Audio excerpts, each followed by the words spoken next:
Oui, donc avant de passer au PowerPoint, je voulais juste faire une petite remarque par rapport à ce qui s'est dit ce matin. Et il y a un point qui a vraiment fait beaucoup d'écho dans ma tête, c'est la remarque de Jean-François Bernardin, non seulement parce que c'est mon président, mais parce que sa remarque sur le discours. Je reviens d'Asie, j'étais à Taipei, puis surtout à Hong Kong la semaine dernière, et lundi dernier, donc il y a moins de 7 jours, se tenait le Forum asiatique financier.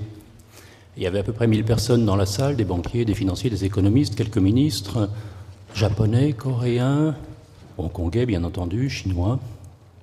Et le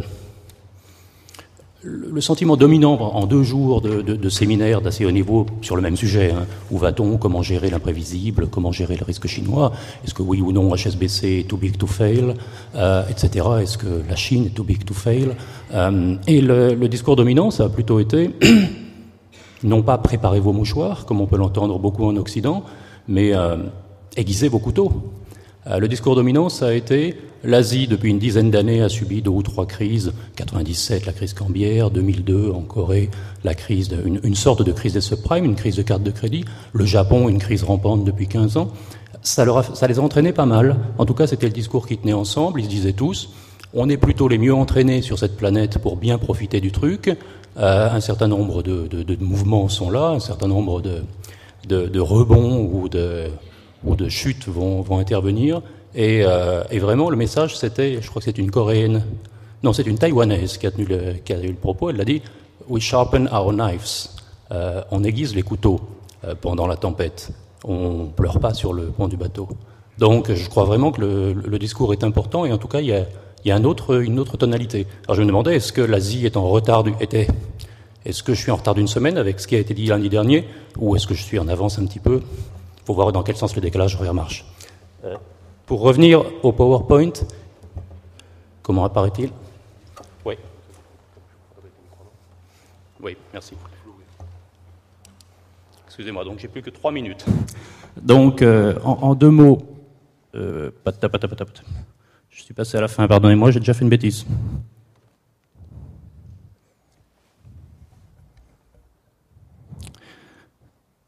Oui, touche 3. Donc, en 2 mots, pourquoi est-ce qu'on parle de Chine? Parce que nous, dans les chambres de commerce, comme le disait le président Bernardin tout à l'heure, on est très principe de réalité. Où est la croissance? Où est le business? Où est le futur?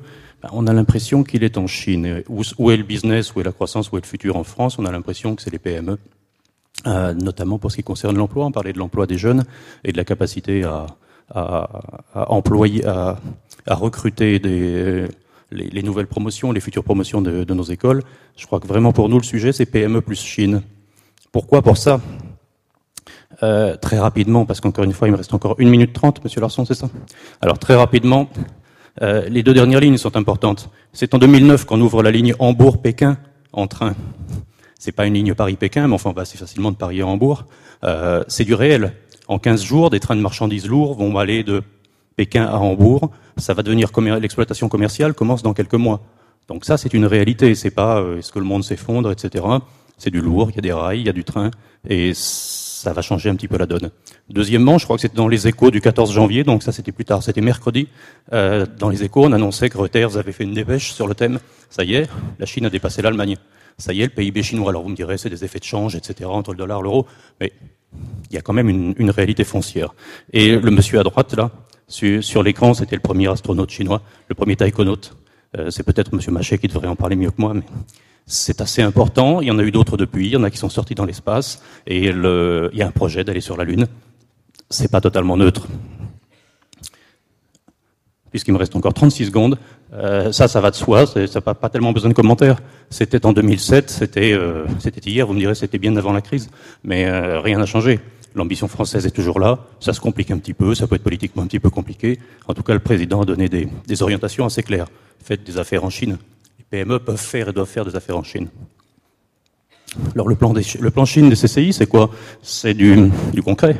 C'est essayons de savoir à peu près où on peut gagner de l'argent, où on peut créer de la croissance pour une PME française, quand on regarde un marché qui est immense, quand on regarde des régions qui sont différentes, et quand on regarde des villes dont les taux de croissance sont très différents. Il y a des taux de croissance à 25%, il y a des taux de croissance à 3% en Chine. Donc savoir si elle est à 6,5, à 9,5 ou à ou à 4, à la limite, peu importe. Il y a des poches de croissance, il y a des poches de prospérité, c'est celle-là. Et puis pour un entrepreneur, de toute façon, il y a des clients. Donc, nous, ce qu'on cherche à faire, c'est mieux savoir ce qui se passe en liaison avec un certain nombre de partenaires sur le terrain, la Chambre de commerce française en Chine, mais plein d'autres, des privés, des publics, bien entendu. Tout ça pour accompagner les entreprises, non pas en one-shot, non pas simplement pour faire des missions, mais pour les accompagner dans la durée. Les entreprises françaises, celles qui veulent aller en Chine. Exemple, l'entreprise Courbis. Courbis, c'est une société qui fait de la plasturgie. Quelque part à Valence, M. Machet la connaît, on est allé la voir ensemble. Courbis a reçu le prix PME France-Chine. Donc, le prix PME, c'est un des éléments, j'allais dire, c'est la partie émergée de l'iceberg. C'est la mousse de la vague du plan Chine. La société Courbis, qu'est-ce qu'on a voulu récompenser? On a voulu récompenser une boîte, une de ces PME à l'allemande, entre guillemets, solide, 250 personnes, capacité financière raisonnable, pardonnez-moi, actionnariat familial, capacité de développement et de recherche importante, la boîte qui a suivi ses clients, qui a suivi ses donneurs d'ordre qui eux-mêmes s'implantaient en Chine. D'abord, ils s'étaient implantés en Slovaquie, en l'occurrence, ceux de l'automobile. Maintenant, ils s'implantent en Chine. L'entreprise suit. Elle se développe pas à pas. Elle a réussi en Chine. Elle gagne de l'argent en Chine. Elle est un petit peu en amont de sa démarche, parce que quand je disais qu'on suit les entreprises dans la durée, on suit aussi celles qui ont déjà réussi en Chine. Et là, Jacques Leclerc du Sablon évoquera peut-être les entreprises qui ont gagné le prix PME Chine cette année. C'est celles qui ont 3 ans, 4 ans, 5 ans, et qu'on pousse, qu'on accompagne, qu'on essaye d'aider à progresser. Encore une fois, en liaison avec les Français, sur le terrain, les officiels, les privés, les parapublics, en liaison avec les officiels chinois, le ministère du Commerce chinois, en liaison avec d'autres acteurs, et on y reviendra tout à l'heure, d'autres acteurs du monde chinois, le HKTDC à Hong Kong, son équivalent taïwanais, etc. D'autres acteurs. Donc les 2 entreprises qui ont été primées cette année, c'est des entreprises qui réussissent, qui gagnent de l'argent et qui sont en train de se déployer sur le marché chinois, et pas uniquement en Chine continentale, pas uniquement en mainland, mais également à Taïwan, également à Hong Kong, voire un petit peu plus loin. Voilà, je crois que c'était ça le plan Chine. J'ai tenu mes 3 minutes. Monsieur. Merci beaucoup.